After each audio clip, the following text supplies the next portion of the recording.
ನನ್ನ ಪ್ರಕಾರ ಸಿನಿಮಾ ಅಂದರೆ ಎಂಟರ್ಟೈನ್ಮೆಂಟ್. ನಾವು ಕೊಟ್ಟಿರೋ ದುಡ್ಡಿಗೆ ಒಳ್ಳೆ fun, entertainment and time pass ಆಗಬೇಕು. Whether it be a cringe or not. Cinema ನಮ್ಮನ್ನು ಖುಷಿಪಡಿಸಬೇಕು. ಈ ಸಿನಿಮಾದಲ್ಲಿ ಡೈರೆಕ್ಟರ್ ಇದನ್ನು ಡೆಲಿವರ್ ಮಾಡೋದ್ರಲ್ಲಿ ಗೆದ್ದಿದ್ದಾರೆ ಅಂತಲೇ ಹೇಳ್ಬೋದು. ನೀವಿನ್ನೂ ನನ್ನ ಚಾನಲ್ಗೆ ಸಬ್ಸ್ಕ್ರೈಬ್ ಮಾಡ್ಕೊಂಡಿಲ್ಲ ಅಂತಂದರೆ ಈಗಲೇ ಸಬ್ಸ್ಕ್ರೈಬ್ ಮಾಡಿ ಮತ್ತು ನನ್ನ ಹೊಸ ಪ್ರಯತ್ನಗಳಿಗೆ ಸಪೋರ್ಟ್ ಮಾಡಿ ಅಂತ ಕೇಳ್ಕೊತೀನಿ. ಇಂಟ್ರೋ ಮುಗೀತು, ಸಿನಿಮಾ ಒಳಗೆ ಹೋಗೋಣವಾ? ಮನಶಂಕರ ವರಪ್ರಸಾದ್ ಗಾರು. ತುಂಬಾ ಉದ್ದ ಇದೆಯಲ್ಲ ಟೈಟಲ್ಲು.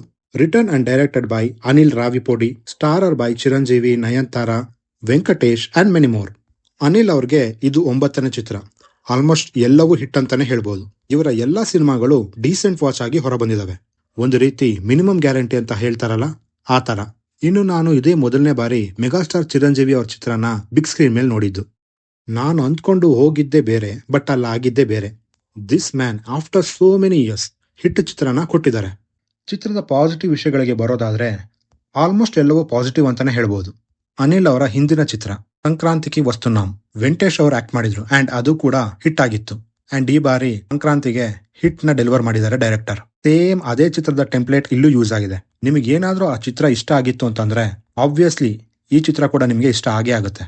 ಚಿರಂಜೀವಿ ಅವರ ಆಕ್ಟಿಂಗ್, ಅದರಲ್ಲೂ ಕಾಮಿಡಿ ಟೈಮಿಂಗ್ಸ್ ನಿಮಗೆ ನಗುನ ತರಿಸುತ್ತೆ. ಎಷ್ಟೋ ಯಂಗ್ ಆಕ್ಟರ್ಸ್ಗಳು ಹಿಟ್ ನ ಡೆಲಿವರ್ ಮಾಡೋದಕ್ಕೆ ಒದ್ದಾಡ್ತಿದ್ರೆ ಈ ಮನುಷ್ಯ 2026 ನಲ್ಲಿ ಅವ್ರ ಕಂಬ್ಯಾಕ್ ನ ಮಾಡಿದ್ದಾರೆ. ಮೆಗಾಸ್ಟಾರ್ ಅನ್ನೋ ಸ್ಟಾರ್ಡಮ್ಗೆ ಏನೇನ್ ಫ್ಯಾನ್ ಮೂಮೆಂಟ್ಸ್ ನ ಕ್ರಿಯೇಟ್ ಮಾಡಬೇಕಿತ್ತೋ ಅವೆಲ್ಲವೂ ಇಲ್ಲಿ ಅನಿಲ್ ಅವರು ಕ್ರಿಯೇಟ್ ಮಾಡಿದ್ದಾರೆ. ಎಲ್ಲವೂ ಇಷ್ಟ ಆಗುತ್ತೆ ಕೂಡ. ಇನ್ನು ನಯನ್ತಾರಾ ಅವರ ಪ್ರೆಸೆನ್ಸ್ ಓಕೆ ಅಂತ ಹೇಳ್ತೀನಿ. ಅವರು ಕೊಟ್ಟಿರುವಂತ ಕೆಲಸನ ಅಚ್ಚುಕಟ್ಟಾಗಿ ಮಾಡಿದ್ದಾರೆ. ಇನ್ನು ಈ ಚಿತ್ರದ ನೆಗೆಟಿವ್ ವಿಷಯಕ್ಕೆ ಬರೋದಾದ್ರೆ, ನೆಗೆಟಿವ್ ಅಂತ ಏನು ಹೇಳಕ್ ಹೋಗೋದಿಲ್ಲ. ಡೈರೆಕ್ಟರ್ ಇಲ್ಲಿ ರಿಸ್ಕ್ ನ ತಗೊಳಕ್ ಹೋಗಿಲ್ಲ, ಸ್ಮಾರ್ಟ್ ಮೂವ್ ನ ಪ್ಲೇ ಮಾಡಿದ್ದಾರೆ.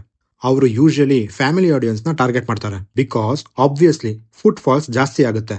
ಸೊ ಅದಕ್ಕೇನೆ ಅವ್ರಿಲ್ಲಿ ಇಂಥ ದೊಡ್ಡ ಸ್ಟಾರ್ ಇದ್ರೂ ಆಕ್ಷನ್ ಮೂವಿನ ಕ್ರಿಯೇಟ್ ಮಾಡೋದಕ್ಕೆ ಹೋಗಿಲ್ಲ. ಇನ್ನು ಫಸ್ಟ್ ಹಾಫ್ ನಲ್ಲಿ ಬರುವಂತ 2-3 ಸಾಂಗ್ಸ್ಗಳು ಪ್ಲೇಸ್ಮೆಂಟ್ ಸ್ವಲ್ಪ ಚೇಂಜ್ ಆಗ್ಬೇಕಾಗಿತ್ತು ಅಷ್ಟೇ. ಓವರ್ ಆಲ್ ಆಗಿ ಹೇಳ್ಬೇಕು ಅಂತಂದ್ರೆ ಇಟ್ಸ್ ಎ ಗುಡ್ ವಾಚ್. ವರ್ಷದ ಸಂಕ್ರಾಂತಿ ವಿನ್ನರ್ ಅಂತ ಹೇಳ್ಬೋದು. ಆಫ್ಟರ್ ಎ ಡೆಕೇಡ್ಸ್ ಚಿರಂಜೀವಿ ಅವರ ಕಂಬ್ಯಾಕ್ ನೋಡಿ ಖುಷಿ ಆಯ್ತು.